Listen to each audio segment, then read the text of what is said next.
Hello everyone, welcome back to Magnet Brains. My name is CS Payal Popli and आप लोगों की information के लिए मैं आपको बता दूं दैट मैग्नेट ब्रेन्स चैनल पे कॉमर्स स्ट्रीम वाले स्टूडेंट्स के लिए 11th-12th के लिए 3 अलग अलग सब्जेक्ट्स के लिए अलग अलग टीचर्स अवेलेबल हैं जो आपके लिए पूरे सिलेबस की वीडियोस बना चुकी हैं, वन शॉट रिविजन बना चुकी हैं and at the same time NCERT solution भी बना चुकी हैं। और एग्जाम को ध्यान में रखते हुए बहुत बार MCQ बेस्ड क्वेश्चन या एग्जाम के सैम्पल पेपर्स वगैरह, मतलब जो भी एग्जामिनेशन में इस्तेमाल होते हैं वो सारी चीज़ें बना चुके हैं और बनाते जा भी रहे हैं। तो अगर आपने उन सुविधाओं का अभी तक सेवन नहीं किया, नहीं सुविधाओं का सेवन होता है, आई डोंट नो, वो वर्ड देख लेना आप, मुझे हिंदी इतना ज़्यादा क्लिक नहीं कर रही अभी, बट अगर अभी तक आपने यूज़ नहीं किया है तो प्लीज़ डू यूज़ इट। मतलब आपका बनता है, ये सारी मेहनत सिर्फ और सिर्फ आपके लिए हो रही है, सो इंश्योर कीजिए आप इस मेहनत का भरपूर फ़ायदा उठा रहे हैं। इसी के साथ मैं आपको बता दूं कि इस वीडियो में मैं आपको क्या पढ़ाने वाली हूँ। इस वीडियो में मैं आपको क्लास 12th का directing chapter, that is chapter number 7 का NCERT सॉल्यूशन बताने वाली हूँ। मतलब हमें पता है NCERT बुक में हर चैप्टर के बाद NCERT वाले कुछ क्वेश्चंस देते हैं, 3 अलग अलग नेचर के क्वेश्चन होते हैं, very short answer type question, short answer type question and long answer type question. तो इस पर्टिकुलर वीडियो में मैं आपको बताऊंगी हर नेचर के क्वेश्चन में आपको क्या आंसर लिखना है, किस तरह से उसे प्रेजेंट करना है, वो कौन से पॉइंट्स आपको ऐड करने हैं जो आपके आंसर को बहुत बढ़िया बना दें, एक्स फैक्टर उसमें डाल दें, ताकि कोई भी एग्जामिनर जब आपका आंसर चेक करे तो उसका दिल खुश हो जाए और वो बोले यार मार्क्स काटूं तो कहाँ से काटूं, मतलब इस बच्चे ने तो इतना प्यारा आंसर लिखा है।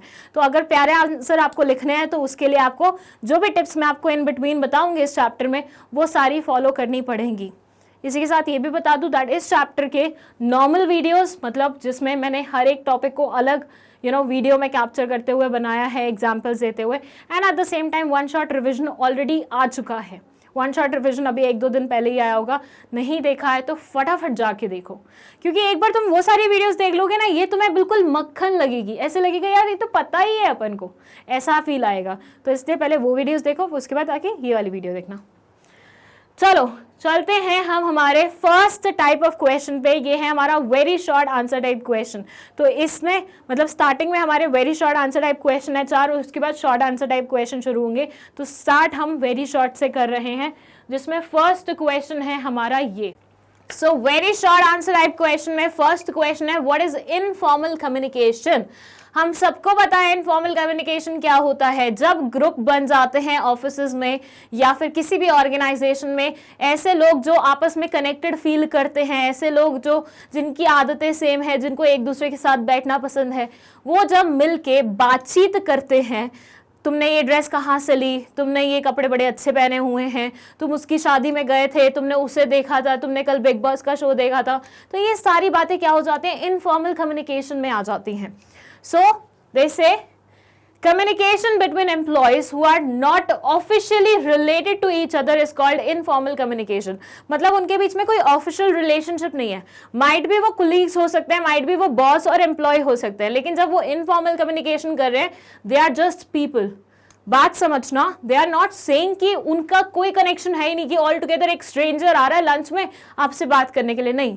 वो वही लोग हैं जिनके साथ आप काम करते हो, वही लोग हैं ऑफिस में जिनके साथ आप शेयर करते हो सारा स्टफ, लेकिन ये उस नेचर की बातचीत है जहां पे आप फॉर्मल कम्युनिकेशन नहीं कर रहे, मतलब काम की बात नहीं कर रहे, आप वेलेगिरी वाली बात कर रहे हो काइंड ऑफ, बट लोग वही हैं। मतलब वो आपका बॉस हो सकता है, आपका उसके साथ अच्छा कनेक्शन है, तो you people are discussing about sharks वाला वो जो नया शो मैंने आपको बताया था प्रीवियस वीडियो में, उसके बारे में, उसके किसी एपिसोड के बारे में बात कर रहे हो, तो ऐसा हो सकता है, ठीक है।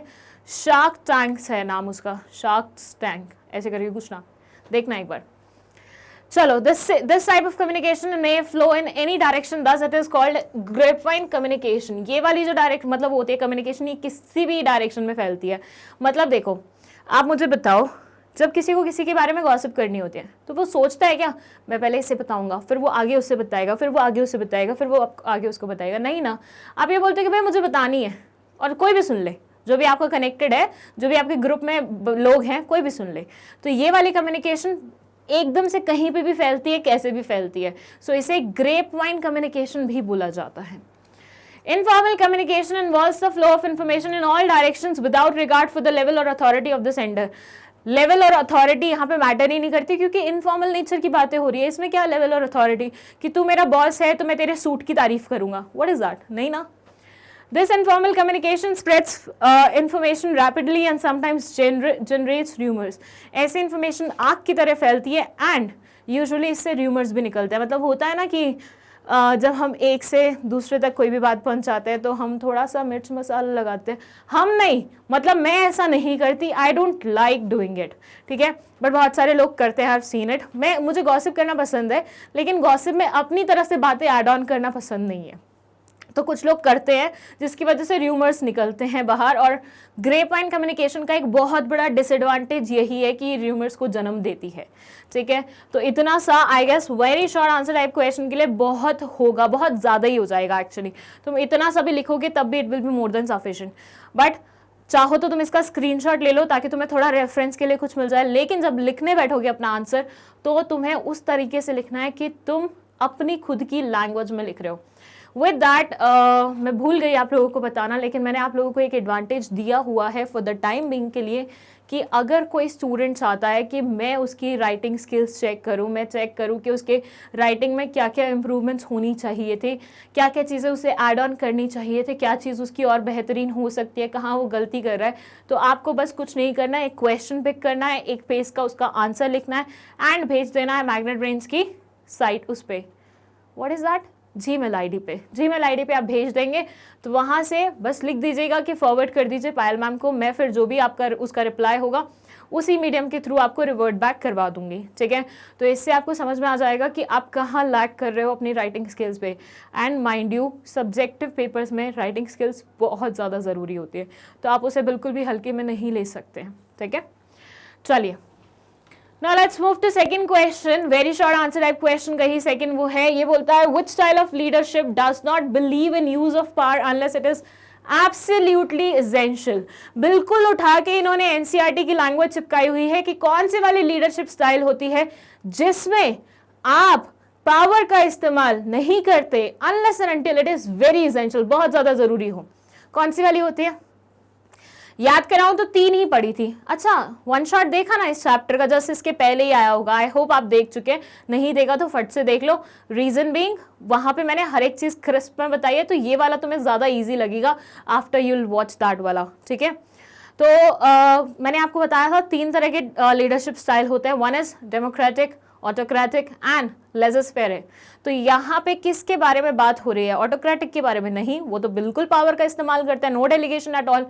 डेमोक्रेटिक के बारे में नहीं, वो थोड़ा बहुत डेलीगेशन पे बिलीव करता है। हम बात करें लेज़र-फेयर के, जिसमें पूरी की पूरी फ्रीडम होती है किसी भी इंसान को डिसाइड करने के लिए कि उसे आगे कैसे बढ़ना है। लीडर तब तक पिक्चर में नहीं आता जब तक वो ये ना देख ले कि हाँ मेरी बहुत ज़्यादा आवश्यकता है इस पर्टिकुलर सिचुएशन में। सो किसी भी लीडर की आवश्यकता पड़ेगी तभी वो बीच में आएगा। ऐसे वाले सिनेरियो में, ऐसे वाले सिनेरियो बोले तो कौन से वाले? Laser-fair way or free reign leadership does not believe in using power unless it is absolutely necessary. Subordinates are given complete decentralization of authority under such leadership. Hence the subordinates are given complete autonomy and encouraged to make their own decisions. यहाँ पे वो दूसरे लोगों को तैयार करता है, subordinates को तैयार करता है कि तुम्हारे अंदर भी एक लीडर छुपा हुआ है, तुम उसे बाहर निकालो, ऐसी प्रॉब्लम से खुद डील करो। तो इस वाले उसमें पावर का इस्तेमाल नहीं होता जब तक बहुत ज़्यादा ज़रूरी ना हो जाए। चलो, अच्छा मैं साइड हो जाऊं, तुम्हें स्क्रीनशॉट लेना होगा माइट भी, बट अगेन कहीं की भी लैंग्वेज चिपका मत देना, खुद ही लिखना अपना आंसर। कोई भी मतलब जो एक्स्ट्रा ऑर्डिनरीली परफॉर्म करते हैं ना स्टूडेंट्स, वो वही होते हैं जो खुद की लैंग्वेज लिख के आते हैं पेपर में। जो सिर्फ एनसीईआरटी चिपका के आते हैं ना, ऐसे बहुत सारे रट्टू तोता मिल जाएंगे आपको, तो सबको तो इक्वल मार्क्स देगा नहीं सीबीएसई। तो सीबीएसई क्या करेगा? उन लोगों को प्रेफर करेगा जो खुद की लैंग्वेज लिख के आए हैं। तो बेटर खुद की लिख के आओ ना, बस थोड़ी सी इंग्लिश तुम्हारी ठीक होनी चाहिए and at the same time तुम्हारा लिखने का तरीका बहुत अच्छा होना चाहिए, कीवर्ड्स पे तुम्हें स्पेशल फोकस करना है। ओके, चलिए थर्ड क्वेश्चन है, which element in the communication process involves converting the message into words, symbol, gestures etcetera. कौन सा एलिमेंट कम्युनिकेशन प्रोसेस का इन्वॉल्व करता है मैसेज को कन्वर्ट करना वर्ड, सिंबल, जेस्चर्स में? याद करो वो प्रोसेस कम्युनिकेशन की जो मैंने सिखाई थी तुम्हें। क्या होता था उसमें? Sender, message, encoding, medium, decoding, और मीडियम और उसके बीच में नॉइज भी आ जाता है, डिकोडिंग, रिसीवर, फीडबैक। वापस से सेंडर, सिखाया था ना। अब मुझे बताओ कौन से वाला स्टेप होता है इनमें जिसमें ये पर्टिकुलर चीज़ होती है, वर्ड्स को मतलब लैंग्वेज उसको कन्वर्ट किया जाता है, पूरे मैसेज को कन्वर्ट किया जाता है वर्ड सिंबल जेस्चर्स में, बताओ। एनकोडिंग। आई होप आपको पता था ये answer. Encoding is the element in the communication process involves converting the message into word symbol gestures etcetera.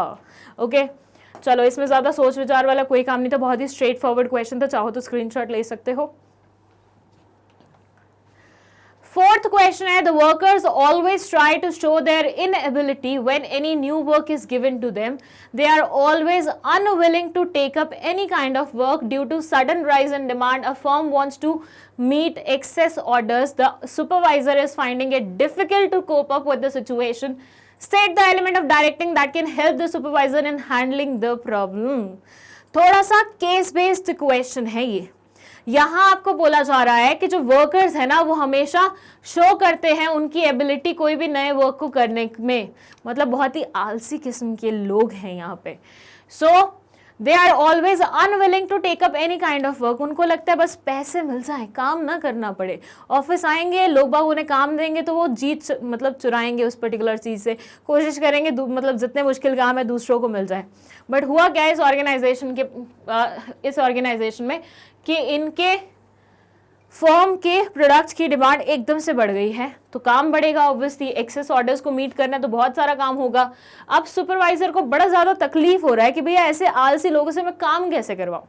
समझ रहे हो दिक्कत क्या हो रही है? वर्कर्स जो हैं वो आलसी हैं, काम नहीं करना चाहते, पर ऑर्गेनाइजेशन की प्रोडक्ट्स की डिमांड बढ़ती जा रही है जिसकी वजह से एक्सेस डिमांड को मीट करने के लिए काम करवाना पड़ेगा और ज़्यादा काम करवाना पड़ेगा। तो सुपरवाइजर बड़ा ज़्यादा चिंतित है कि वो क्या करवाए, कैसे करवाए कि भैया वर्कर्स तैयार हो जाएं काम करने के लिए। बताओ, तुम मानो तुम सुपरवाइजर हो ऐसी ऑर्गेनाइजेशन के, क्या करोगे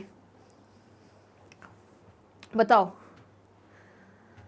जल्दी जल्दी जल्दी जल्दी देखो, ट्राई भी करते रहो साथ के साथ, क्योंकि केस बेस्ड क्वेश्चंस में ना आपको एकदम स्पॉन्टेनियस आंसर देना होता है कि ऐसा होगा तभी वो तुमसे बनेंगे, और पेपर में आएंगे ऐसे क्वेश्चन, मान के रखो तुम।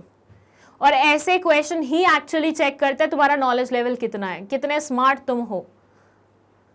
चलो, I hope you got the answer. The answer is motivation is that thing जो लोगों को विलिंगली काम करने के लिए मजबूर करेगी, मजबूर नहीं, विलिंगली और मजबूर। Wow, what a contradiction.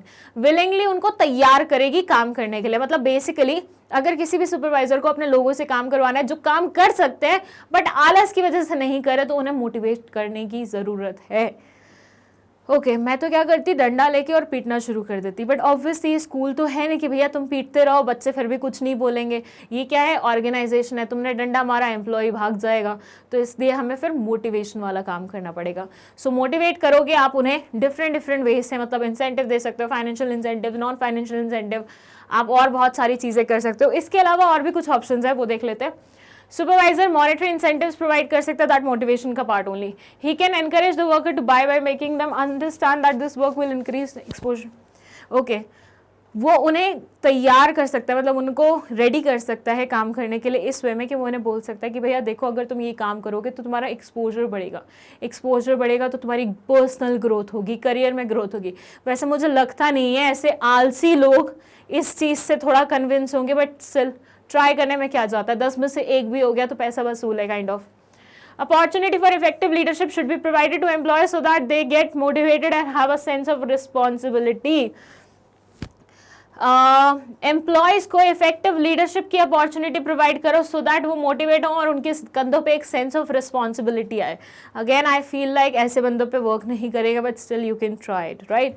चलो, वैसे तो ये very short answer type question था, तो आप मोटिवेशन से भी बात खत्म कर सकते थे, बस मोटिवेशन को थोड़ा सा एक्सप्लेन कर देते बाय राइटिंग कि he can try to give financial and non financial incentives to the employees, to the workers who are unwilling to work. उतने में भी तुम्हारा आंसर सही हो जाता। बट एक्स्ट्रा पॉइंट्स लिखना है तो लिख देना, एक आधा ही लिखना, 3 मत लिखना, क्योंकि वेरी शॉर्ट में कोई सेंस नहीं बनाता। 1 नंबर मिलेगा इतना लिखोगे तब भी, कम लिखोगे तब भी 1 नंबर मिलेगा। डन है? चलो, तो इसी के साथ हमारे very short answer type question खत्म होते हैं। 4 ही क्वेश्चन थे इसमें और अब शुरू हो रहे हैं हमारे शॉर्ट आंसर टाइप क्वेश्चन। तो क्वेश्चन नंबर 5 से हमारी स्टार्टिंग हो रही है। इसमें ये बोल रहा है what are semantic barriers of communication. मैंने आपको अलग अलग बैरियर्स बताए थे कम्युनिकेशन के, मतलब ऐसी चीजें जो कि कम्युनिकेशन में डिस्टर्बेंस क्रिएट करती हैं, हिंड्रेंस क्रिएट करती हैं और डिस्ट्रप्शन करती हैं। तो ऐसे सारे बैरियर्स में एक बैरियर था सिमेंटिक बैरियर, जो पहले नंबर पे ही हमने पढ़ा था। 4 पढ़े थे हमने, पहले नंबर पे जो पढ़ा था वो सिमेंटिक था। तो ये आपसे वही पूछना चाह रही है कौन से वाला है, बताओ जरा जल्दी से। Semantic barriers में this say semantic barriers are problems and impediments in the process of encoding and decoding messages into words or impressions. Typically, such barriers arise as a result of use of incorrect words. Okay, one sec. That's the same thing जो one shot में लिखा हुआ था, मैं आपको वैसे बता देती हूँ। देखिए, ये बोलते हैं सिमेंटिक बैरियर्स बेसिकली वो बैरियर्स होते हैं जो एक्चुअली मैसेज में ही कुछ आपने गलती कर दी है इन अ वे कि या तो आपने अच्छे से एक्सप्रेस नहीं किया, या फिर आपने ट्रांसलेशन सही से नहीं रखी, मतलब जो ट्रांसलेटर थे उसने बात इधर की उधर कर दी, या फिर आपका मैसेज ही फॉल्टी था, गलत वर्ड्स इस्तेमाल किए गए थे, सिमिलर वर्ड्स इस्तेमाल किए गए थे, तो सामने वाले को कन्फ्यूजन हो गया। ये सारे नेचर के जो बैरियर्स होते हैं वो सिमेंटिक बैरियर्स में आते हैं। इन्होंने एग्जाम्पल भी साथ में दे दिए हैं, badly express message, symbols with different meanings, मतलब एक ही मैसेज का मतलब एक ही वर्ड का 2 मीनिंग होता है, कभी कभी 2 वर्ड्स होते हैं सेम तरह से साउंड करते हैं तो कंफ्यूजन अराइज हो जाती है। बैडली एक्सप्रेस मैसेज मतलब आपने मैसेज अच्छे से नहीं दिया या आपकी अटेंशन नहीं थी, फॉल्टी ट्रांसलेशन, ट्रांसलेटर ने ढंग से अपना काम नहीं किया, टेक्निकल जार्गन्स, आपने किसी ऐसे इंसान से जो कि आपके फील्ड का था भी नहीं, उससे बहुत टेक्निकल वे में बात करी जिसकी वजह से उसको आपकी बात समझ में ही नहीं आई, या फिर बॉडी लैंग्वेज और जेस्चर, मतलब आप बोल कुछ और रहे थे लेकिन आपकी बॉडी लैंग्वेज कुछ और ही दिखा रही थी, या फिर अनक्लैरिफाइड असम्पशंस, मतलब आपने कुछ अज्यूम कर लिया खुद से without clarifying it with the other person. तो ये सारे के सारे बैरियर्स कहाँ आ जाते हैं, सिमेंटिक बैरियर्स में आ जाते हैं।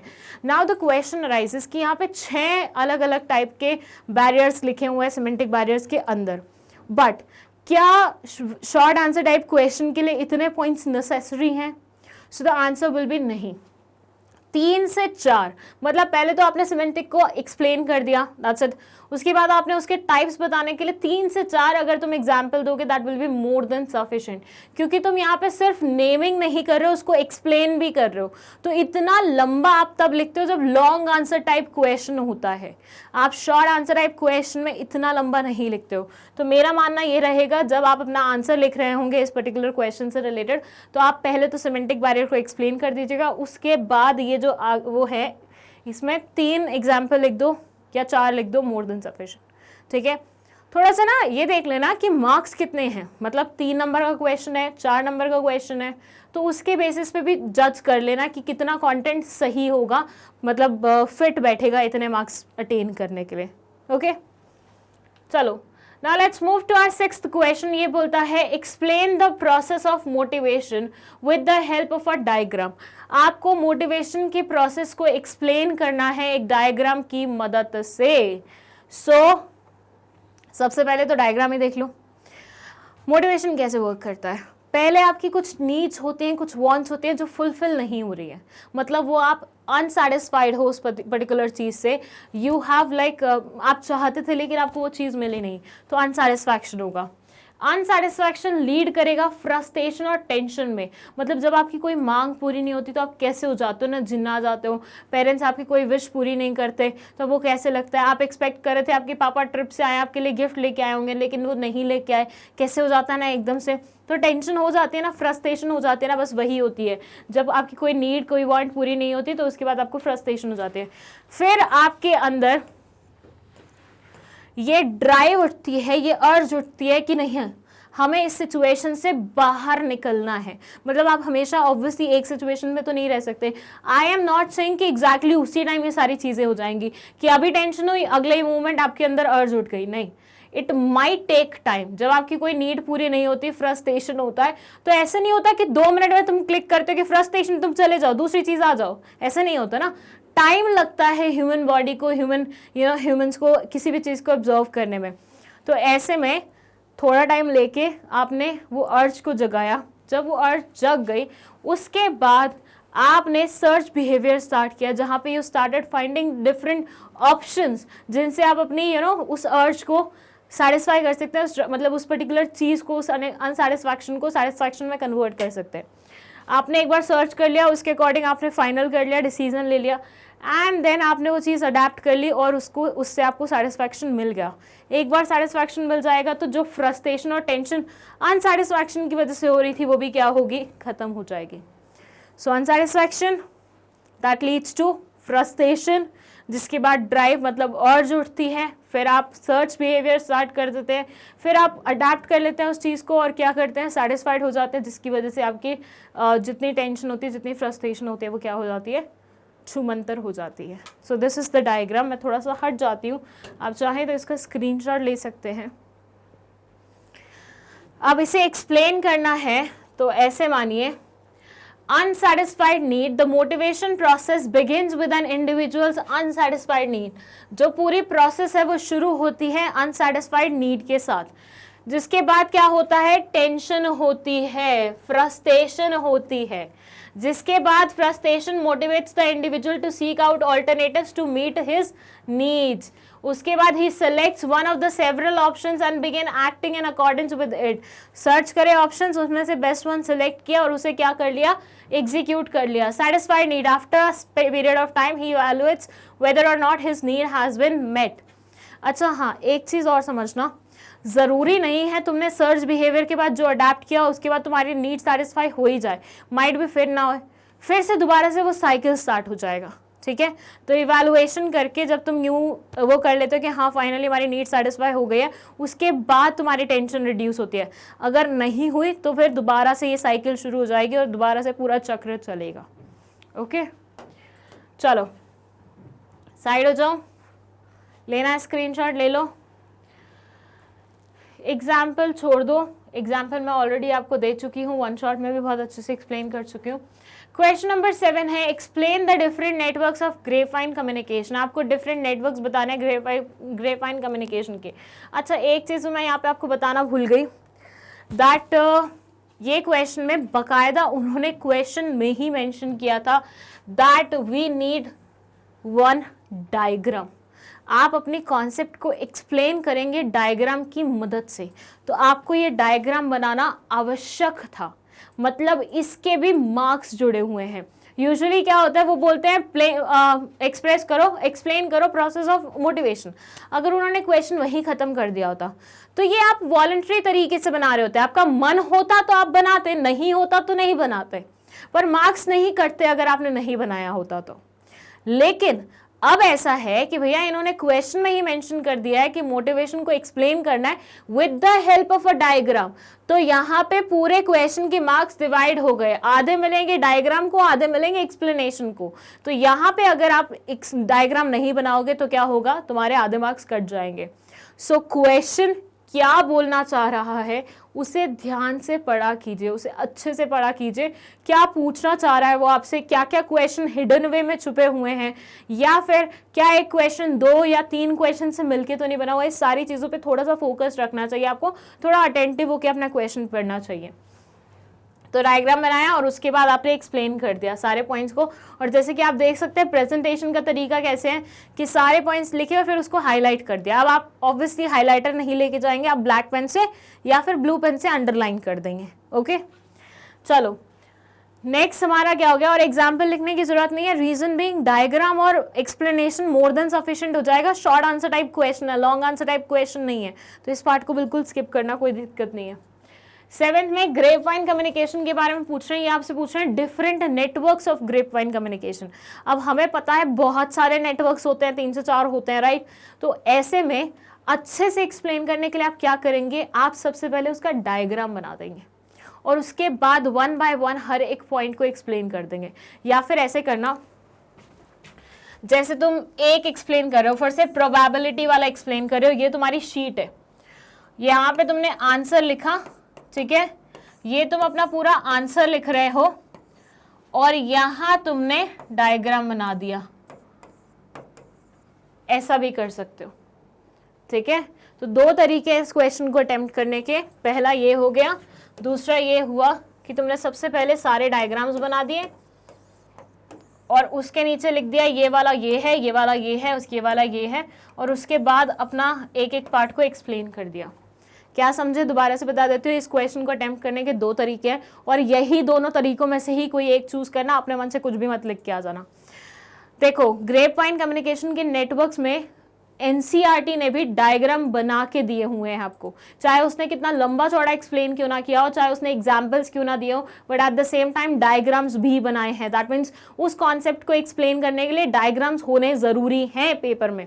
तो आपको 2 तरीके से आप 2 तरीकों से लिख सकते हो आंसर को। पहला ये तरीका है कि आप जिस भी नेटवर्क को एक्सप्लेन करो, यहाँ पे इतने स्पेस पे उसे एक्सप्लेन करो और बगल में उसका डायग्राम बना दो कि इस तरह से मूव करती हैं चीजें। और या आप ये कर सकते हो कि सारे डायग्राम एक साथ बना दो, उसके नीचे लिख दो कौन से वाला क्या है, और उसके बाद 1 by 1 हर एक पॉइंट को एक्सप्लेन कर दो। बात समझ में आ रही है मैं जो बोल रही हूं? चलो, यहां आंसर में ये देखिए, ये है आपका डायग्राम, चारों डायग्राम एक साथ बने हुए हैं और फिर 1 by 1 हर एक पॉइंट को एक्सप्लेन किया हुआ है। सबसे पहले तो इन्होंने बता दिया ग्रेपवाइन कम्युनिकेशन वो कम्युनिकेशन होती है जो इनफॉर्मल नेचर की होती है, जिसका फॉर्मल अथॉरिटी से कुछ लेना देना नहीं होता। उसके बाद सिंगल स्ट्रैंड बोले तो एक ने दूसरे को बताया, दूसरे ने तीसरे को, तीसरे ने चौथे को, चौथे ने पांचवे को। गॉसिप नेटवर्क इस तरह से मूव करता है कि एक ही इंसान आता है और बहुत सारे लोगों को इन्फॉर्मेशन दे देता है। प्रोबेबिलिटी में कोई भी रैंडमली किसी को बता रहा है, वो आगे बता रहा है, वो आगे बता रहा है, ऐसे चल रहा है। मतलब आपका कोई हार्ड एंड फास्ट रूल नहीं है, कोई आपको इंडिफरेंस फील नहीं होगा कि इसी को मुझे अपने राज बताने, आप किसी को भी बता सकते हो।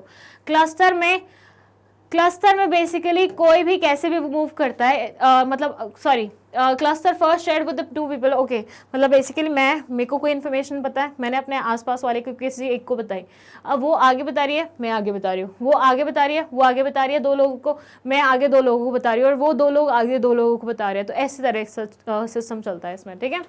सो ये सारे डायग्राम्स हो गए और वो एक्सप्लेनेशन हो गया। अब चाहें तो इसका स्क्रीनशॉट ले लो, कम ऑन, इसका भी। और आई फील लाइक डायग्राम और इससे बेटर हो सकते थे, तो अगर आपको लगता है कि हाँ आप इससे बेटर तरीके से क्रिएट कर सकते तो आप प्लीज़ करिएगा। नॉट नेसेसरी आपको वही चिपकाना पड़ेगा जो एनसीईआरटी ने दिया है। चलिए इसी बात पे चलते हैं हम हमारे नेक्स्ट क्वेश्चन में, दैट इज क्वेश्चन नंबर 8। ये बोलता है explain the 3 principles of directing. 3 principles आपको डायरेक्टिंग के बताने हैं। हमने अच्छे सारे प्रिंसिपल्स पढ़े हैं डायरेक्टिंग के, उसमें से बस कोई भी 3 बताने हैं। अब ऐसे नेचर के क्वेश्चन में वो क्वेश्चन में ही मेंशन कर देते हैं वो कितने पॉइंट्स आपसे एक्सपेक्ट कर रहे हैं। आप उससे कम भी नहीं लिखेंगे, आप उससे ज़्यादा भी नहीं लिखेंगे। बहुत सारे लोगों की आदत होती है, वैसे मैं ये सारी चीज़ें ना ज़्यादातर वीडियोस में रिपीट कर चुकी हूँ, बट यहाँ पे भी बोलूँगी। रीज़न बीइंग, हो सकता है आप फर्स्ट टाइम मेरी वीडियो देख रहे हो तो उसमें आपको पता होना चाहिए। अब आई कांट अज्यूम कि सारे बच्चे पहले से ही वीडियोज़ देखते हुए आ रहे हैं, बट आई कैन अज्यूम कि इस वीडियो के बाद तुम ज़रूर देखोगे बाकी की वीडियोज़। चलिए, तो बेसिकली 3 प्रिंसिपल आपको लिखने हैं। रीज़न बीइंग, जब हम ज़्यादा लिखते हैं या कम लिखते हैं तो देखो मार्क्स कटेंगे। ज़्यादा लिखते हैं ना तो मतलब जो हमारा एग्जामिनर होता है ना उसको लगता है सुपर इंटेलिजेंट बनने की कोशिश करे बंदा, चलो मार्क्स काटो इसके। होता है ना, what is that, Akshay Kumar की वो है यार, समझ क्यों नहीं आ रही मुझे, याद क्यों नहीं आ रही, ओवर एक्टिंग के पैसे काट। मतलब आपने एक्टिंग के ओवर कर दिया तो उसके आपके पैसे कट रहे, तो वैसे ही यहाँ पे ओवर राइटिंग के मार्क्स कट जाते हैं। चलो इसमें क्या क्या पॉइंट्स हो सकते हैं, let's see that. Okay, so maximum individual contribution बोले तो एक इंसान को अपना 100% देने के लिए तैयार कर सकते हैं। मेरे को पता है मेरी क्षमता 100% की है, लेकिन मैं अपने आप को कभी कभी अंडर एस्टिमेट कर देती हूँ। बट ऐसे टाइम पे अगर कोई मुझे मोटिवेट कर दे, like my brother usually do this, कि तू कर सकती है, हो जाएगा, ऐसा होगा, तो ऐसे में मेरे अंदर भी वो भावना आ जाती है कि नहीं यार मैं कर सकती हूँ। मैं भी अपने ऊपर थोड़ा सा कॉन्फिडेंस दिखाना शुरू कर देती हूँ और फिर मैं अपना 100% दे के भी जाती हूँ। तो 100% किसी को भी दिलवाना है, मतलब किसी का भी 100% दिलवाना है, उससे एफिशिएंटली काम करवाना है, तो उसे डायरेक्ट करना बहुत ज़्यादा ज़रूरी हो जाता है एट टाइम्स। सेकेंड है अप्रोप्रिएटनेस ऑफ डायरेक्शन टेक्निक। हर इंसान पे डायरेक्शन की अलग टेक्निक काम करती है। आप यूं नहीं सोच सकते कि सबको आप एक ही तराजू से तोलोगे। सुनिए ये कहावत कि हर किसी को एक ही तराजू में तोलना, ऐसा नहीं हो सकता। हर किसी के लिए अलग डायरेक्शन की टेक्निक इस्तेमाल होती है। जैसे कि मैंने आपको मोटिवेशन का एग्जांपल दिया था, कोई इंसान है जो नेगेटिव मोटिवेशन से मोटिवेट होता है, कोई इंसान है जो पॉजिटिव मोटिवेशन से मोटिवेट होता है। तो आप नेगेटिव वाले को पॉजिटिव कर दोगे, पॉजिटिव वाले को नेगेटिव कर दोगे, तो इट वोंट वर्क। तो आपको सही technique according to the person ढूंढनी पड़ेगी, समझ के उस इंसान को।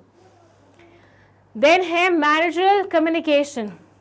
जो मैनेजर होता है और जो सुपीरियर होता है, मैनेजर होता है, और जो सबऑर्डिनेट्स होते हैं, उनके बीच में एक ट्रांसपेरेंसी होनी चाहिए, उनके बीच में एक कंफर्ट वाला लेवल होना चाहिए कि मुझे अगर कोई बात अपनी रखनी है तो मैं वो उसे खुल के रख सकूं। मुझे डर ना हो कि मैंने ये बात रखी तो ये मुझे निकाल देगा, मुझे गलत तरीके से ट्रीट करना शुरू कर देगा, लोगों को मेरे मतलब फेवरेटिज्म स्टार्ट कर देगा। ऐसा नहीं होना चाहिए। मैं खुल के अपनी बात रखूं और वाइस वर्सा, मतलब वो भी खुल के मुझसे अपनी बात रख सके। तो it says maximum individual contribution बोले तो use technique that encourage employees to perform the best in that. मैं ये रीड नहीं कर रही, मैं थोड़ा साइड हो जाती हूँ, तुम स्क्रीनशॉट ले लो, खुद रीड करो, क्योंकि मैं ऑलरेडी ये सारी चीजें तुम्हें वन शॉट में बता चुकी हूँ, और वन शॉट जस्ट 1-2 दिन पहले ही आया है तुम्हारे लिए। डन। चलो, ये बोल रहे हैं in an organization one of the departmental manager is inflexible and once he takes a decision he does not like to be contradicted. ये एक ऑर्गेनाइजेशन में एक डिपार्टमेंटल मैनेजर है जो बड़ा स्टबन काइंड ऑफ है, ढीठ काइंड ऑफ है। एक बार कोई डिसीजन ले लेता है, उसके बाद किसी की नहीं सुनता, ना ही किसी को कॉन्ट्राडिक्ट करने का मौका देता है। As a result, employees always feel that they are under stress and they take least initiative and fear to express their opinion. इसलिए जो employees है ना, उनको लगता है मतलब काहे इसको कोई भी सजेशन हम दे, माननी तो इनने है नहीं किसी की भी, तो वो मतलब स्ट्रेस में रहते हैं हमेशा, इनिशिएटिव नहीं लेते हैं बिल्कुल भी, और अपने ओपिनियंस व्यक्त करने से पहले सोचते हैं, डरते हैं। And problems before the manager, मतलब मैनेजर के सामने कुछ भी प्रॉब्लम हो या कुछ भी ओपिनियन व्यक्त करना हो तो उनको बड़ा डर लगता है। What is the problem in the way authority is being used by the manager? दिक्कत क्या है पूरे सिनेरियो में? तो अगर पूरा ओवरऑल बताऊं तो बेसिकली एक डिपार्टमेंटल मैनेजर है तो सिर्फ खुद की मानता है, वो अपना खुद का फेवरेट है काइंड ऑफ। तो ऐसे में जो एम्प्लॉयज है ना, वो बहुत डरते हैं कि उससे बात कैसे करे, उसे कैसे कुछ भी बताए, एक्सप्रेस कैसे करे अपने ओपिनियंस, कैसे उसे शेयर करे अपनी प्रॉब्लम उसके साथ। तो आपको यहाँ पे बताना है कि प्रॉब्लम क्या है एग्जैक्टली ऐसे सिस्टम में, ठीक है। और ये अगेन कौन सा है? केस बेस्ड क्वेश्चन है और शॉर्ट आंसर टाइप क्वेश्चन है। तो फट से पकड़ो क्या जड़ हो सकती है इस पर्टिकुलर प्रॉब्लम की। And the answer is autocratic leader. देखो, लीडरशिप के 3 स्टाइल होते हैं, ऑटोक्रेटिक, डेमोक्रेटिक, लेज़र फेयर है, राइट। तो इन दोनों को छोड़ दो, लेकिन फर्स्ट ऑटोक्रेटिक में क्या होता है? लीडर बोलता है भैया मैं ही हूं जो हूं, मैं ही डिसाइड करूंगा सब कुछ, तो मैं सिर्फ और सिर्फ मानना है मैं जो बोल रहा हूं। ऑटोक्रेटिक लीडरशिप में हमेशा वन वे कम्युनिकेशन चलती है, लीडर बोलता रहता है, बोलता रहता है, बोलता रहता है, सामने से सुनता नहीं है, लिसनिंग की क्षमता नहीं होती है उसके अंदर। सो autocratic leader में they say an autocratic leader gives an orders and expect others to obey them. The decision making power is centralized. Centralized बोले तो एक हाथ में ही इकट्ठी रहती है, एक पर्टिकुलर जगह पे ही इकट्ठी रहती है। किसके हाथ में? ऑटोक्रेटिक लीडर के हाथ में रहती है। वो डिसीजन मेकिंग खुद करेगा, सारी पावर्स का इस्तेमाल खुद करेगा, किसी को पार्टिसिपेट करने नहीं देगा, वन वे कम्युनिकेशन चलाएगा और लोगों से एक्सपेक्ट करेगा कि तुम मेरी बात मानो जो भी मैं बोल रहा हूँ।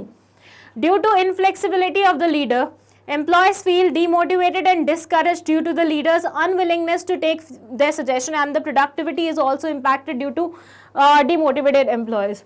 भैया आप देखो, एम्प्लॉयज 1-2 बार तो एडजस्ट कर लेते हैं कि कोई बात नहीं, 1-2 चीज़ें में सुन लेंगे, लेकिन जब आपकी सुनी ही ना जाए, स्पेशली व्हेन आपके पास बहुत वैलिड पॉइंट होता है। ऐसे इमेजिन करो तुम्हारे क्लास में जो टीचर है ना, वो तुम्हारी सुन ही नहीं रही है, जबकि तुम्हें लगता है तुम्हारे पास बहुत ज़्यादा वैलिड पॉइंट है, मतलब बहुत इंपॉर्टेंट पॉइंट है, बट टीचर ने साफ बोल दिया मैं नहीं सुनूंगी किसी की, मैं जो बोल रही हूँ बस वही चलेगा।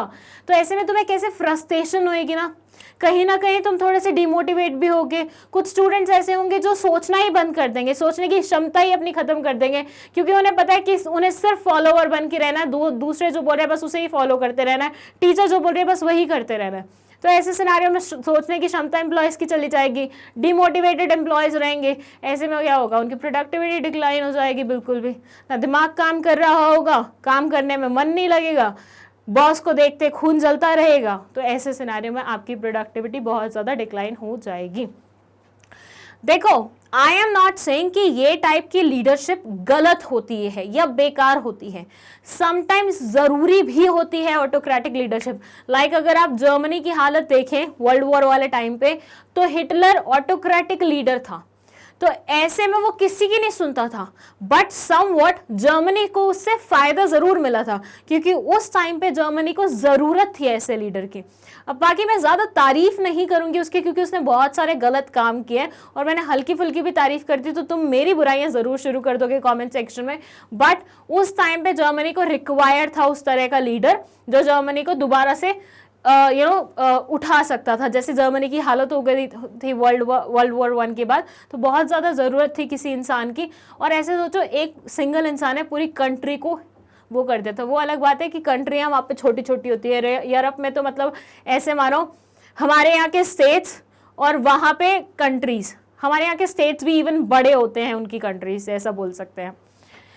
So due to inflexibility of this and that, to solve this issue, the manager needs to be a little flexible, foster positive communication with its employees as well as welcome suggestions from them. इसलिए इस मुद्दे को solve करने के लिए, इस problem को solve, हमें प्रॉब्लम पता लग गई है, अब सजेशन देना हमारा कर्तव्य बनता है। भाई डॉक्टर तुम्हें चेक करता है, तुम्हें पता लगाता है कि भैया तुम्हें क्या बीमारी है, साथ में मेडिसिन प्रिस्क्राइब करता है ना, तो इसलिए यहाँ पे एक्स्ट्रा सजेशन देना हमारा फर्ज बनता है कि भैया इस प्रॉब्लम को सॉल्व करने के लिए हम क्या कर सकते हैं। हम मैनेजर को समझा सकते हैं कि थोड़ा बहुत तो भैया ढीले पड़ जाओ, थोड़ा बहुत तो दूसरों की सुन लो, माइट भी दूसरे भी कुछ अच्छा बोल ले, ज़रूरी नहीं है हर चीज़ में तुम ही सही हो, है ना। तो वही चीज़ है। चलो लो इसका स्क्रीनशॉट फटाफट, डन। चलो क्लास क्वेश्चन 10th बोलता है, a reputed hostel ज्ञान प्रधान provides medical aid and free education to children of its employees. Which incentive is being highlighted here? State its category and name any 2 more incentives of the same category. बहुत simple question है, case based question, case based नहीं application based question है। ये बोल रहे हैं कि भैया एक हॉस्टल है ज्ञान प्रधान, वो मेडिकल एड और फ्री एजुकेशन देता है अपने एम्प्लॉयज के चिल्ड्रन को। आपको बताना है ये कौन सा इंसेंटिव है, ये किस कैटेगरी से बिलोंग करता है, और उस कैटेगरी के 2 इंसेंटिव्स और बताने हैं। बोले तो एक हॉस्टल है जिस ज्ञान प्रदान करके वो क्या करता है, अपने जितने भी एम्प्लॉयज़ हैं उनके जो बच्चे हैं ना उनको फ्री एजुकेशन देगा और मेडिकल एड देगा। एजुकेशन भी दे रहा है ना, हाँ, मेडिकल एड और फ्री एजुकेशन दोनों चीज़ दे रहा है। अब आपको बताना है ये चीज़ किस तरह का मतलब इंसेंटिव है, किस तरह का एग्जाम्पल है, मॉनेटरी, नॉन मॉनेटरी, किस नेचर का, पहले ये बताओ, ठीक है। मतलब मॉनेटरी नॉन मॉनेटरी में कौन से वाला, फिर उसके बाद कैटेगरी मतलब नॉन मॉनेटरी मॉनेटरी में से कौन से वाले में फिट होता है ये, एंड फिर उस कैटेगरी के 2 एग्जाम्पल और बता रहे हैं। सोच के देखो फटाफट, कमेंट सेक्शन में पार्टिसिपेट भी करो, लाइव चैट में मत लिखा करो कुछ भी प्रीमियर होते हुए, सिर्फ और सिर्फ कमेंट सेक्शन में ही अपने जो भी लिखना होता है लिखो, क्योंकि लाइव वाले में तो बस अपने ही लोग के मतलब पता नहीं क्या क्या चल रहा होता है, कोई भी किसी से भी बात कर रहा होता है। एक आधी बार मैंने खोला है लाइव चैट, कैसे चलता है, हाय रश्मि, हे ये क्या कर रहे हो, ये है, तुम कल आई क्यों नहीं उस क्लास में, ये सब क्या बातें हैं, मतलब सेंसलेस। क्या कर रहे हो आप लोग अपनी ज़िंदगी के साथ, कुछ प्रोडक्टिविटी वाला काम करो भैया, कुछ ढंग का काम करो। ये सब चीज़ें इतनी ज़्यादा वो नहीं है, आगे चल के रिग्रेट होगा कि तुमने एक प्रेशियस टाइम फालतू की चीज़ों में निकाल दिया। करियर बनाने का टाइम है, करियर बनाओ। और थैंक्स टू कोविड वैसे ही तुम्हारी प्रॉब्लम्स बहुत ज़्यादा बढ़ चुकी हैं। तुम लोगों की प्रॉब्लम्स जो स्पेशली अभी 10th या 12th क्लास में है, कोविड के चलते हुए वैसे ही वो जिस नेचर का एजुकेशन तुम्हें मिलना चाहिए था, जिस नेचर की ग्रोथ तुम्हारी हो सकती थी, वो नहीं हो पा रही है। तो बेटर है अपनी तरफ से जितने इनिशिएटिव लगा सकते हो लगा लो, क्योंकि फ्यूचर में नोबडी विल केयर कि तुम्हारे टाइम पे कोविड था कि नहीं था। उनको बस मैटर करेगा कि तुम्हारी एजुकेशन लेवल कितनी अच्छी है, तुम्हारी नॉलेज लेवल कितनी अच्छी है। सो इन सब चीज़ों को थोड़ा सा ध्यान में रखा करो। चलो, ज्ञान प्रदान has provided its employees with prerequisites and fringe benefits such as free education for children and medical aid. This come under financial incentives, पैसे वाले इंसेंटिव्स के अंदर आते हैं। अदर इसके कौन कौन से हो सकते हैं, वो है bonus, retirement benefit, stock option, profit sharing. I hope ये सारे आपने सुने हुए हैं। बोनस मतलब एक्स्ट्रा आपको कुछ मिल जाता है आपकी सैलरी के बियॉन्ड। रिटायरमेंट बेनिफिट्स मतलब तुम जब रिटायर हो जाओगे उस टाइम पे तुम्हें तुम्हारे कमाने की जो क्षमता बचेगी नहीं, तो तुम्हें इन्हीं सब चीज़ों से पैसे आते रहेंगे।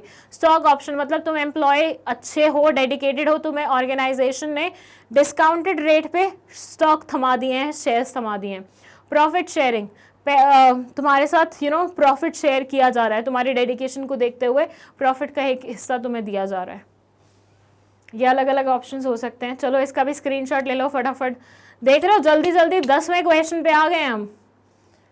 आईएएस जल्दी से चैप्टर कंप्लीट हो जाएगा और 10वें क्वेश्चन के साथ हमारे short answer type big questions खत्म होते हैं। यहाँ से शुरू हो रहे हैं हमारे लॉन्ग आंसर टाइप क्वेश्चंस। चलो let's move to the first question of this category. Question number 11, it asks explain the qualities of a good leader, do the qualities alone ensure leadership success. That's a very nice question. ध्यान दीजिएगा इस question पे। ये question तो चलो वही है घिसा पिटा, लेकिन ये क्वेश्चन रिमेंबर वन शॉट में भी मैंने आपको कुछ क्वालिटीज बताई थी, उसके बाद मैंने एक लाइन पढ़ी थी और वहां पे मैंने आपको बोला था कि देखो मेरी सारी उम्मीदों पे पानी फिर गया है। वो लाइन से रिलेटेड क्वेश्चन आया है।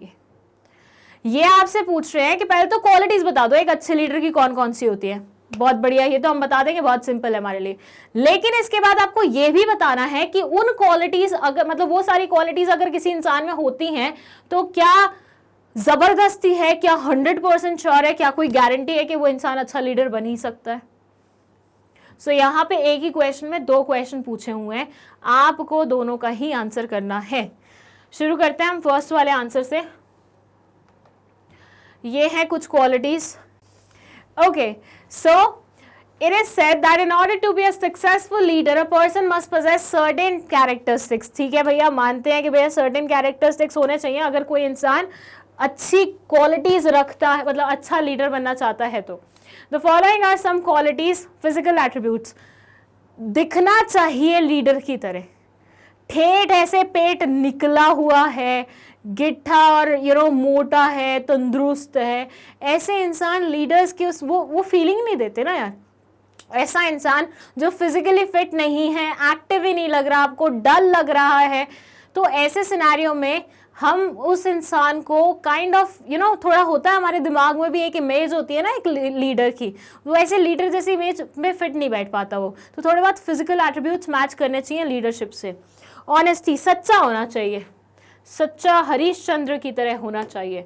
इंटेलिजेंट होना चाहिए, ऐसा होना चाहिए कि दूसरों को इंस्पायर कर सके। कॉन्फिडेंस लेवल तो बहुत अच्छा होना चाहिए, मतलब बोलना आना चाहिए उस इंसान को, उसके अंदर इतनी पावर, इतनी क्षमता, इतना कॉन्फिडेंस होना चाहिए। रिस्पॉन्सिबिलिटी, अपने कंधों पे जिम्मेदारी ले सकता हो। इफेक्टिव कम्युनिकेशन एबिलिटी, मतलब कम्युनिकेशन की एबिलिटी बहुत इफेक्टिव होनी चाहिए, बहुत अच्छी होनी चाहिए। Ability to take decision, decision making power होनी चाहिए, पता होना चाहिए कौन से सिचुएशन में कैसा हम चूज कर सकते हैं। सोशल बिहेवियर, सोशली एक्टिव होना चाहिए, मुंह सड़ा के इधर उधर ना घूमता रहे, ऐसा इंसान लीडर बनने के लायक नहीं होता। लीडर वही इंसान होता है जिसको मेल जोल पता वो होता है, वो लोगों का लीडर कौन होता है, जो लोगों का ट्रस्ट जीत पाता है, लोगों को उसमें फेथ होता है और वो उसके चलते हुए लोगों को लीड करता है, उनको फॉलोअर बनाता है। वही चीज़ है ना। तो भैया अगर कोई ऐसा इंसान होगा जो सड़ियल होगा, उस पर तो लोग वैसे ही ट्रस्ट नहीं करेंगे, वैसे ही इतना उसके साथ कोई खुले नहीं होंगे। सो वो सारी चीज़ें होनी ज़रूरी हैं। ये मैंने वन शॉट में भी बहुत बढ़िया तरीके से समझा दी थी, तो अगर आपको लग रहा है यहाँ पे थोड़ा सा कम एक्सप्लेनेशन है, इट्स मोर लाइक मैं आपको यहाँ पे बता रही हूँ कि आंसर किस तरह से प्रेजेंट करना है। मैं आपको यहाँ पे कॉन्सेप्ट नहीं समझा रही हूँ, वो मेरी आदत है, मैं थोड़ा हल्का भुल्का समझा देती हूँ। बट देन अगर आपको एक्चुअली कॉन्सेप्ट समझनी है तो या तो वन शॉट वीडियोज़ देखो या फिर तुम चैप्टर की एक्चुअल वीडियोज़ देखो, जिसमें मैंने भर भर के तुम्हारे लिए कॉन्टेंट बनाया। और देखो, अगर किसी भी कॉन्सेप्ट पे तुम्हें ऐसी पकड़ बनाने है कि लाइफ में कभी ना भूलो ना, तो आई विल रेकमेंड तुम जाके नॉर्मल वाली वीडियोस देखो मेरी इस चैप्टर की, जो मैंने इंडिविजुअल हर एक टॉपिक को अलग अलग कवर करते हुए बनाया है। वन शॉट में मैंने क्रिस्प इन्फॉर्मेशन ली है और यहाँ मैं सिर्फ तुम्हें आंसर प्रेजेंट करना बता रही हूँ। चलो, ये हो गया 2 ऑप्शंस, तुम इसका स्क्रीनशॉट लेना चाहो तो ले सकते हो।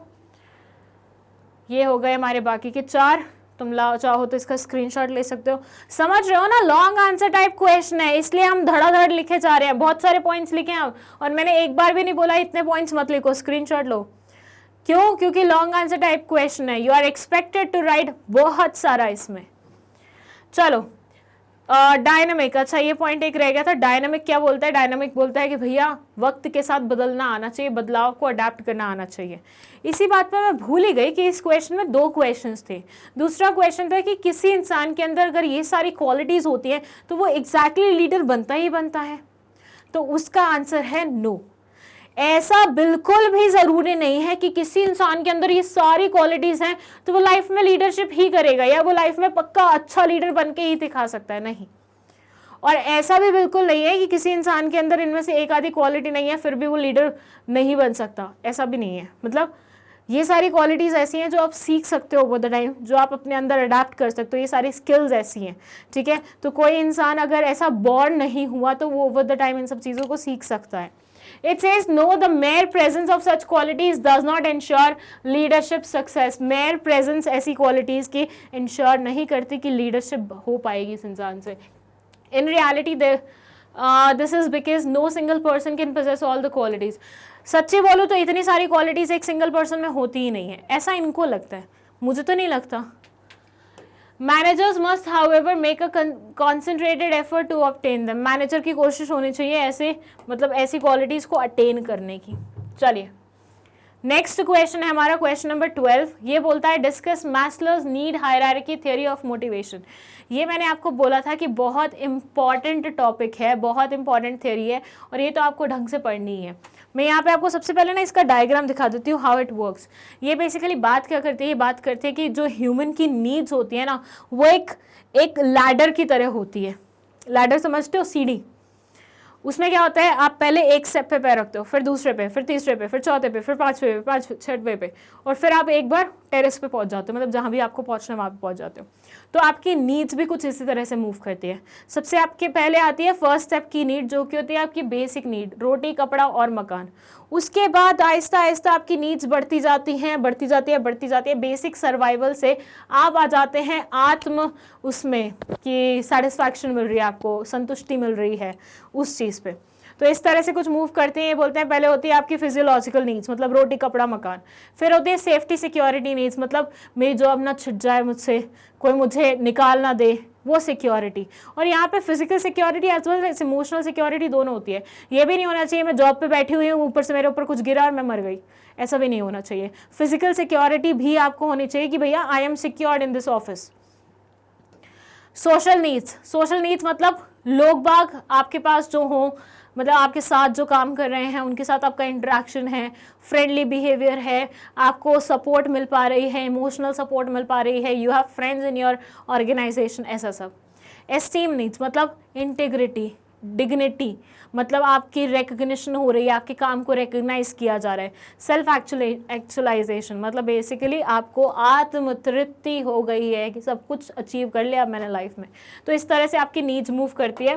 बट एक चीज़ मैं यहाँ पे मेंशन कर दूँ कि ज़रूरी नहीं है हर इंसान की नीड्स कुछ ऐसे ही मूव करे, ये सारे स्टेप्स इसी सीक्वेंस में आए, it's not necessary.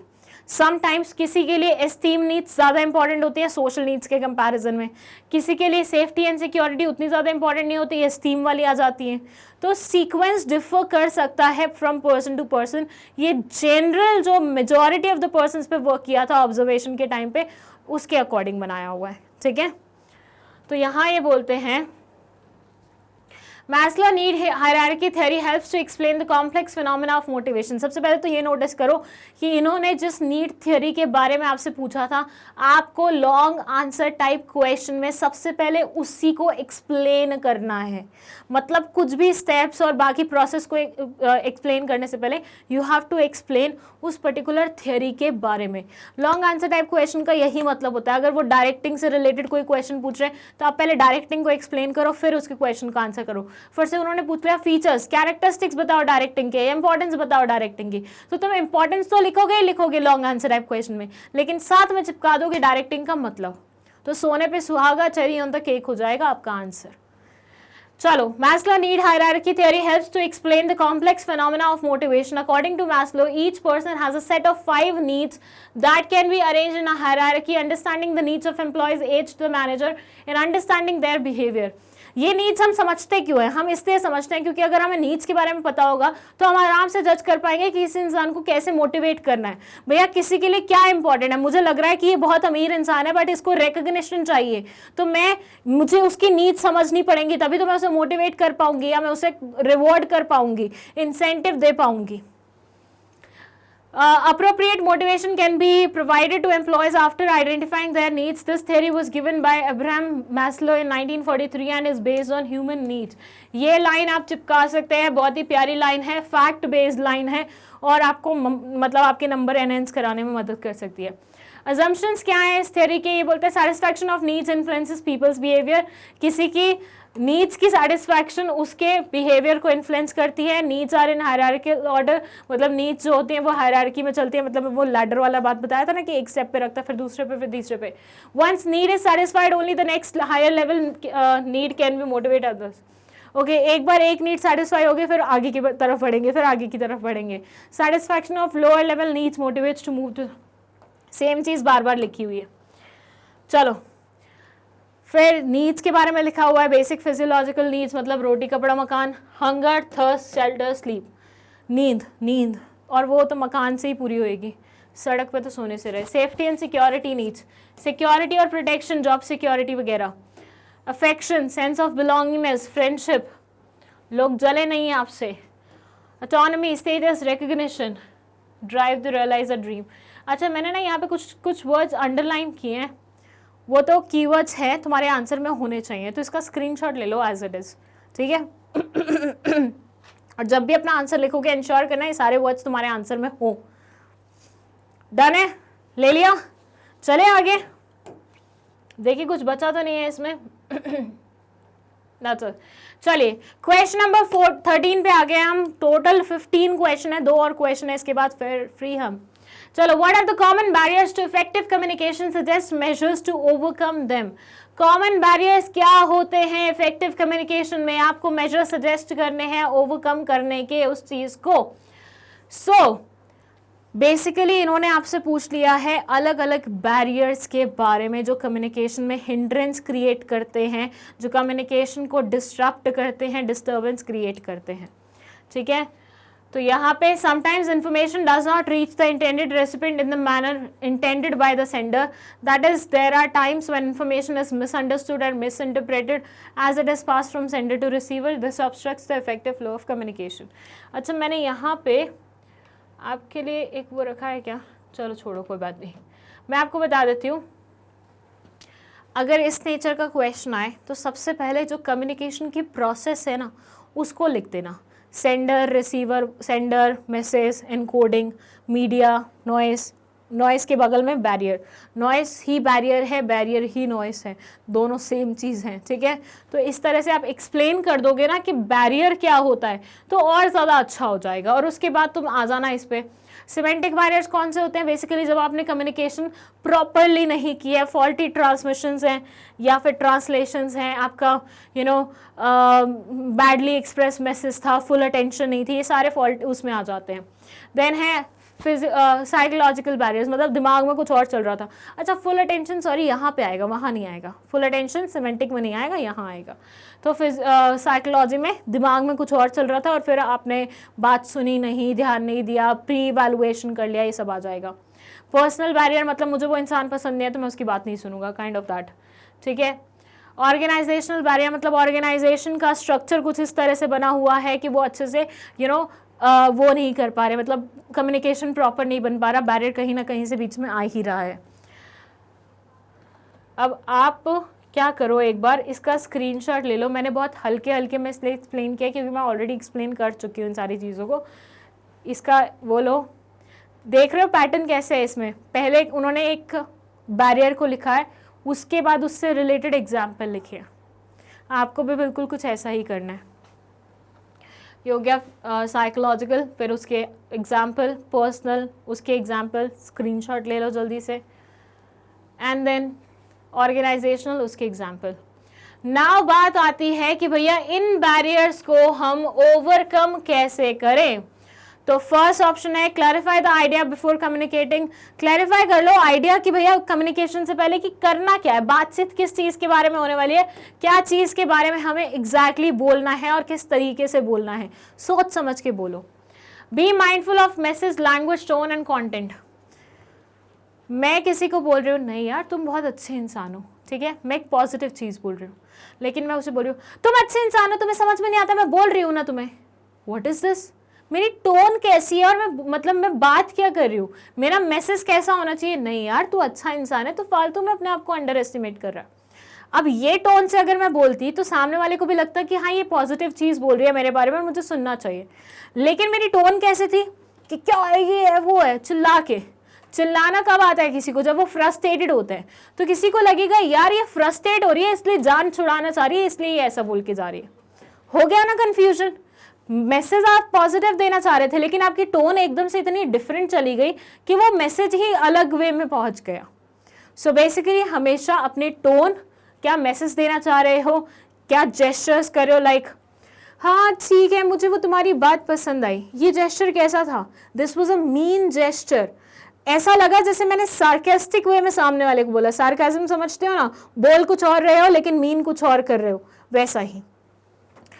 So obtain proper feedback. एक बार तुमने अपनी बात कम्युनिकेट कर दी, उससे पूछ लो भाई तुझे समझ भी आया मैंने क्या बोला है। जैसे बचपन में ना मेरी मॉम मुझे अगर कुछ बोलते थे कि जा उस शॉप से वो ले आ, या जा आंटी के घर से वो चीज़ ले आ, तो वो मुझे बोलने के बाद मुझे बोलती थी मैंने क्या बोला रिपीट करो, क्योंकि उनको मेरे पे भरोसा नहीं होता था। फिर मैं क्या करती थी, मैं ना सुन के कुछ और जाती थी, रास्ते में मेरा और कुछ दोस्त वोस्त मिल गए, इधर उधर का हो गया, और आगे जाके कुछ और ही बोलती थी। मतलब थोड़ा था मेरा कम्युनिकेशन का बचपन में ये इशू, लेकिन अब नहीं है। तो मेरी मॉम हमेशा इंश्योर करती थी कि मैंने तुझे क्या बोला है एग्जैक्ट बता मुझे बोल के, तो फीडबैक ले लो। ये नहीं कि सामने वाले से पूछ लो कि मैंने क्या बोला है, मेरे मतलब जैसे मेरी मॉम मेरे साथ करती थी, तो मैं बच्ची थी इसलिए मेरे साथ ऐसा होता था। बट आप आंसर पूछ सकते हो, या फिर आप पूछ सकते हो क्या लगता है तुम्हें, मतलब एक रिस्पॉन्स काइंड ऑफ, ताकि तुम्हें समझ में आए कि उस जो इंसान को तुम कुछ बोल रहे थे क्या उसको तुम्हारी बात समझ में आई है कि नहीं आई है। फिर है communicate for both the present and the future. Communication इस वे में होना चाहिए कि प्रेजेंट और फ्यूचर दोनों की ही वर्ड्स में हो। इस must be ensured that the information is complete in every way and nothing is left ambiguous. आपकी इन्फॉर्मेशन प्रॉपर होनी चाहिए, पूरी होनी चाहिए। ये नहीं कि तुम अभी कम्युनिकेट कर रहे हो लेकिन फ्यूचर में जब वो उसके बारे में सोचेगा उसको लगेगा यार ये पूरी इन्फॉर्मेशन है, मतलब ये ऐसे ही होगा, मतलब वो एम्बिगस हो गया, मतलब एम्बिगस हो गई आपकी इन्फॉर्मेशन, वो समझ नहीं पा रहा कि एक्चुअली ऐसा था कि नहीं था, ये प्रॉपर ठीक है कि नहीं है। Communicate in according with the needs of the receiver. Receiver की जरूरतों को समझते हुए कम्युनिकेट करो। भाई देखो, I have seen those teachers also जो पढ़ाते हैं ना, तो उनके पढ़ाने में ना सोफिस्टिकेशन नजर आता है, मतलब ऐसी चीज नजर आती है कि जैर्गन्स इस्तेमाल कर रहे हैं कि ऐसे लगता है हाई लेवल को पढ़ा रहे हैं। जो बड़े बड़े कॉलेजेस होते हैं ना वहाँ पे ऐसी चीजें चलती है। वो क्या करते हैं स्टूडेंट्स को ना जो सिंपल बात होती है ना उसको भी ऐसे बताते हैं ना प्रेजेंट करके कि सामने वाले को लगता है यार क्या बता रहे हैं, ये क्या बता रहे हैं, मतलब बहुत बड़ी कोई बात कर रहे हैं, जबकि उसको हिंदी में समझो ना सिंपल लैंग्वेज में कोई बड़ी बात नहीं होती। I tell you, yesterday I was watching this show Shark Tank. मैंने आपको बताया था उसके बारे में कि यहाँ पे लोग बाग अपनी मतलब आइडियाज़ लेके आते हैं बिजनेस की, और इन्वेस्टर्स बैठे होते हैं, वेंचर कैपिटलिस्ट बैठे होते हैं, और वो पैसा लगाते हैं उनके बिजनेस में अगर उनको पसंद आता है। तो कल क्या हुआ, कल एक लड़की I who was calling herself 25 years old की, तो उसने अपना आइडिया रखा, but the way she put her idea it was more like she was telling people how good she is in English language, like पूरा English में बोल रही है, हेवी वर्ड्स इस्तेमाल कर रही है। तो एक बंदा था, भारत पे का फाउंडर है वो, he got so irritated with that tone of that lady that उनने वहाँ पे उसको बहुत बुरी तरह से ही मतलब वो कर दिया कि मैं आपसे बहुत बेसिक चीज़ पूछा हूँ, आप भारी वर्ड्स डाले जा रहे हो जिनके बारे में मैंने सुना भी नहीं हुआ। Why do you think मेरे को आपके बिजनेस में इन्वेस्ट करना चाहिए जब मुझे क्लियर आंसर्स ही नहीं मिल रहे, आप बस दिखा रहे हो लेकिन अंदर कुछ है नहीं। Which was correct. ऐसे बहुत सारे लोग होते हैं जो अपना वो दिखाने के चक्कर में इतनी भारी लैंग्वेज में बात करते हैं, इतनी भारे वर्ड्स में बात करते हैं, इतनी हैवी वोकैब यूज करते हैं, इतने हैवी वर्ड्स यूज करते हैं कि सामने वाले को ये तो लगता है यार क्या बोल रहे हैं ये, मतलब बहुत ही सही बोल रहे हैं, ये तो बहुत बढ़िया इनकी इंग्लिश है, लेकिन उसे समझ कुछ नहीं आता।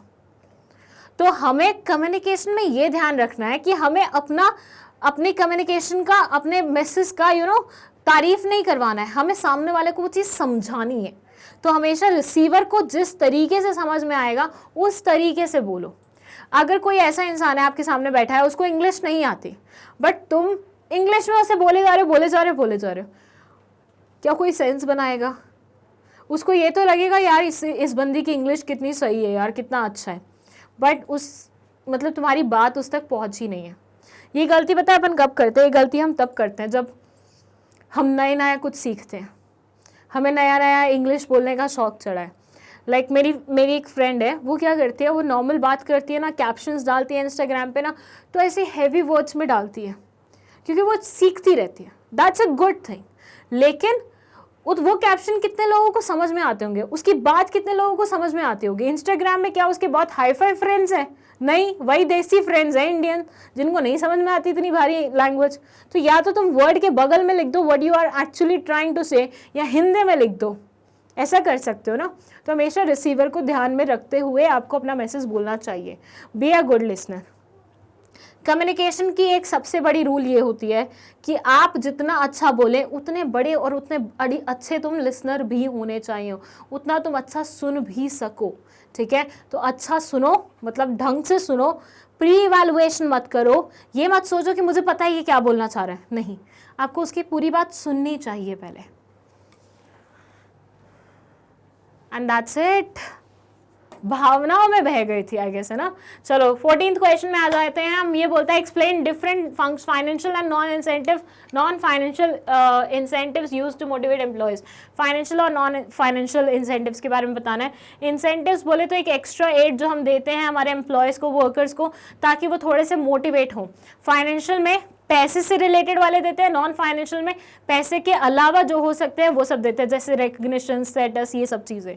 तो फाइनेंशियल में फर्स्ट आता है सैलरी एंड अलाउंस। सैलरी दो, सैलरी बढ़िया करते रहो, इंक्रीमेंट करते रहो टाइम टू टाइम, इन सब से वो मोटिवेट होंगे। परफॉर्मेंस बेस्ड, मतलब तुमने आज अच्छा काम किया है, तुमने इस हफ्ते अच्छा काम किया है, तुमने इस महीने अच्छा काम किया है, तुम्हें एक्स्ट्रा पैसे मिलेंगे। तो परफॉर्मेंस की बेसिस पे you are getting extra bucks. Bonus, मतलब जितना तुम्हारा बेसिक सैलरी है उसके ऊपर तुम्हें कुछ कमाने का मौका मिल रहा है, तुम्हें उसके ऊपर कुछ दिया जा रहा है। स्टॉक ऑप्शन, मतलब तुम्हें सस्ते दामों पे शेयर्स ऑफर किए जा रहे हैं कंपनी के, मतलब एम्प्लॉय से तुम अब ऑनरशिप वाली कैटेगरी में आने वाले हो। प्रॉफिट शेयरिंग, जो एक्चुअल प्रॉफिट हुआ है किसी कंपनी को उसका एक हिस्सा तुम्हें मिलने वाला है क्योंकि तुम्हारी परफॉर्मेंस बहुत बढ़िया है। रिटायरमेंट बेनिफिट्स, बोले तो रिटायर होने के बाद तुम्हें सोचना नहीं पड़ेगा कि मैं पैसे कहाँ से कमाऊँ, तुम इजीली कहीं से भी पैसे कमा सकते हो। मतलब कमा सकते हो कहाँ से? रिटायरमेंट से जो पैसे आएंगे, नॉट कमा सकते हो, वो पुराने कमाए हुए तुम्हें मिल रहे हैं। Fringe benefits, in addition to the basic salary an organisation में provide its employees with additional benefits as housing allowance, medical allowance.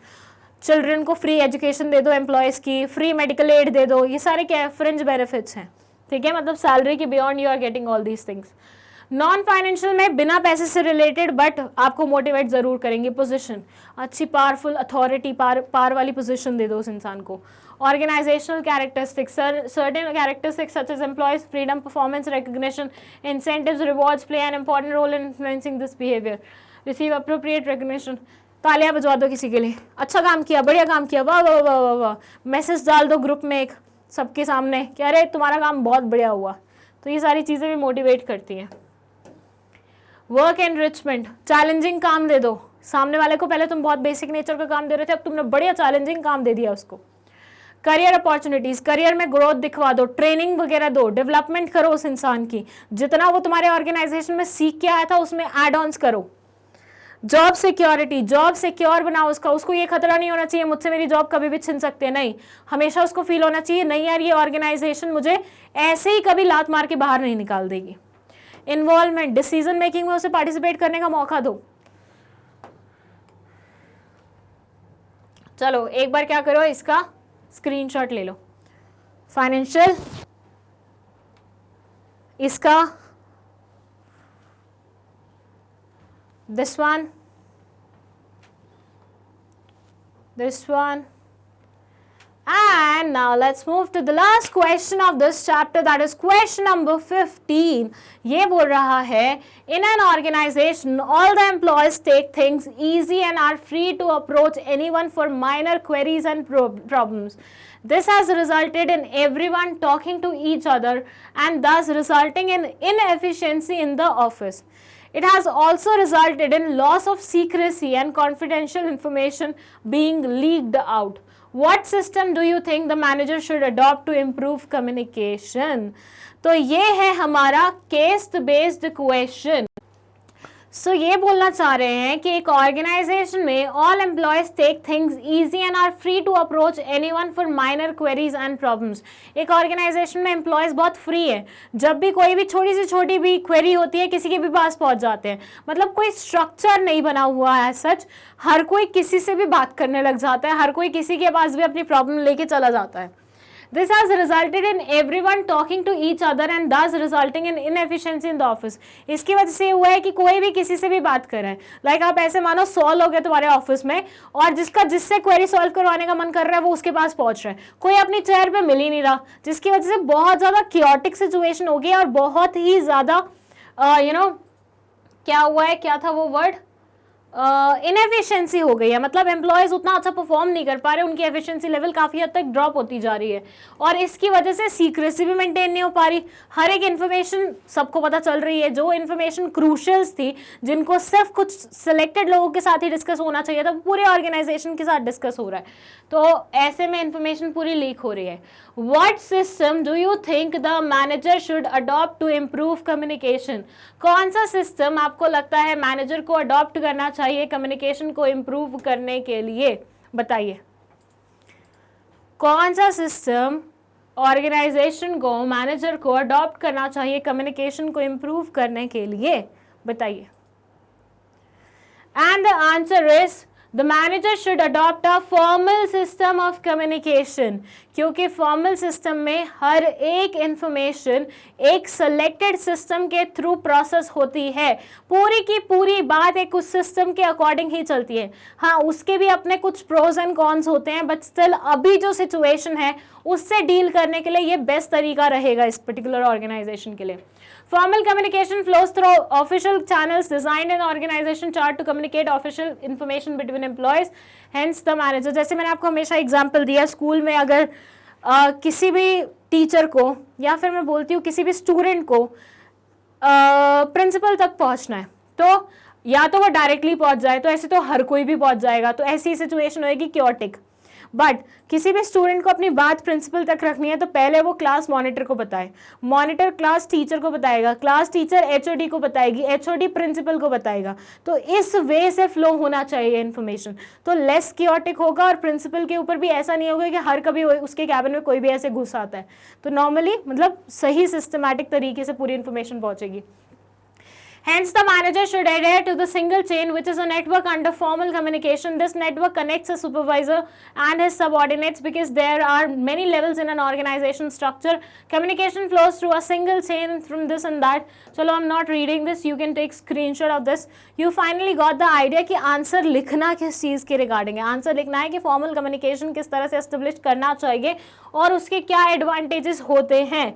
दो इस पर्टिकुलर क्वेश्चन के लिए इतना सा आंसर थोड़ा सा कम था क्योंकि लॉन्ग आंसर टाइप क्वेश्चन है, but you need to understand this also कि ये केस बेस्ड क्वेश्चन है. केस बेस्ड क्वेश्चंस में वो कंटेंट की क्वांटिटी नहीं देखते हैं, आपका ये देखते हैं कि एग्जैक्टली क्या आप उस पर्टिकुलर पॉइंट को क्लिक कर पाए हो जो चाहिए था, वो चीज़ हो जाती है. इसलिए ऐसे में लॉन्ग आंसर टाइप क्वेश्चन में भी अगर केस बेस्ड क्वेश्चन आए तो आप इतना सा आंसर लिखोगे, मोर देन सफिशिएंट रहेगा. इट जस्ट सही स्पॉट हिट होना चाहिए, सही आंसर आपका आना चाहिए. ठीक है, चलिए. एंड इसी बात पे मैं आपको बता दूं कि मैग्नेट ब्रेन्स अब हर जगह प्रेजेंट है. It's on Google itself. तो आप गूगल पे जाइए, सिर्फ मतलब आप वेब ब्राउजर में कहीं पे भी चले जाइए, टाइप कीजिए magnetbrains.com. You will see the website of magnet brains. यहाँ पे आप जाएंगे टॉप कोर्सेज में से क्लास 12 में आपको देखेंगे अलग अलग टीचर्स और अलग अलग टीचर्स में आपको पहले यहाँ पे जाना है, यहाँ में जाएंगे, आप जो भी चैप्टर आपको पढ़ना है उस बुक को सेलेक्ट कर लेना, उस चैप्टर में कितने लेक्चर्स बने हुए वो देखने को मिल जाएंगे, उस पर क्लिक करना, टॉपिक पे क्लिक करना, you will see the video and best dosa की वीडियो दिखेगी तुम्हें, पर ये स्टाफिंग चैप्टर है, इससे नेक्स्ट वाले में चले जाना अगर डायरेक्टिंग देखना है तो, ठीक है। अब क्या है, वेबसाइट पे ना थोड़ा सिंपल हो गया है, मतलब पहले प्लेलिस्ट में ढूंढना, मैग्नेट ब्रेन्स के चैनल पे जाके एकदम सर्च करना, प्लेलिस्ट ही सर्च करना क्योंकि इतनी सारी हो गया, बहुत प्रॉब्लमेटिक हो जाता था, इसलिए यहाँ से आप एक्सेस कर सकते हो, थोड़ा सा सिंपल पड़ता है और आपको ज़्यादा एफर्ट्स भी नहीं लगाने पड़ते, ठीक है। और बता दूं कि मैग्नेट ब्रेन्स पे अब सब कुछ है, ये तो पता ही होगा, मतलब आई गेस मुझे ये स्लाइड लगवानी बंद कर देनी चाहिए because everybody knows about Magnet Brains right, मतलब आज के डेट में तो इस चैनल को ऑब्वियसली बोलना ना पड़े, करेंगे ही आप, है ना, और दोस्तों को रेकमेंड भी करेंगे, है ना। चलो ठीक है, मिलते हैं एक नए वीडियो में विद अ डिफरेंट टॉपिक। तब तक अगर आपको कोई डाउट है आप कमेंट सेक्शन में लिख सकते हैं, अगर आपको नोट्स चाहिए तो आप डिस्क्रिप्शन बॉक्स के लिंक से ले सकते हैं, एंड इसी के अलावा अगर आपको कोई स्पेशल रिक्वेस्ट करें तो वो भी आप प्लेस कर सकते हैं कमेंट सेक्शन में। Thank you so much for watching this video.